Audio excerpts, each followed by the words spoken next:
नमस्कार मैत्रिणींनो, आज आपण बघणार आहोत मंडूकासन म्हणजेच फ्रॉग पोज। प्रथम तुम्हाला योगा मॅटवर वज्रासनात बसायचं आहे। तुमचे दोन्ही हात सरळ करा आणि तुमच्या दोन्ही हाताचे अंगठे मुठीमध्ये बंद करा। दीर्घ श्वास घ्या आणि तुमच्या दोन्ही मुठी नाभीच्या मध्यभागी ठेवा। मुठीने पोटाला दाब देऊन हळूहळू श्वास सोडत खाली जायचं आहे। खाली गेल्यानंतर तुमचा श्वास नॉर्मल ठेवायचा आहे आणि काही सेकंद होल्ड करायचा आहे।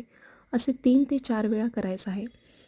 हे आसन करताना पोटावर मुठीचा दाब आल्यामुळे पोटाची हालचाल श्वास घेताना बंद होते आणि फुफ्फुसावर ताण येतो। त्यामुळे आपल्याला दम लागल्यासारखा वाटतो, पण जेव्हा आपण आपल्या ब्रीदिंगवरती कॉन्सन्ट्रेट करतो तेव्हा आपल्याला दम लागत नाही। हे आसन केल्याने महिलांना मासिक पाळीच्या वेदना आणि क्रॅम्प यापासून आराम मिळतो। तसेच या आसनाचा नियमित सराव केल्याने गॅस, अपचन, बद्धकोष्ठता, पचनांच्या समस्यापासून आराम मिळतो। पोट व्यवस्थित साफ होते। तसेच हे आसन मधुमेह रुग्णांसाठी खूप फायदेशीर आहे। रक्तातील साखरेची पातळी नियंत्रित राहते। हे आसन केल्यामुळे शरीरातील इन्सुलिनचे प्रमाण वाढते। हे आसन मधुमेह रुग्णांसाठी खूप फायदेशीर आहे आणि जेवणानंतर हे आसन करू नये। ज्यांना हाय BP किंवा लो BP आहे त्यांनीसुद्धा हे आसन करू नये।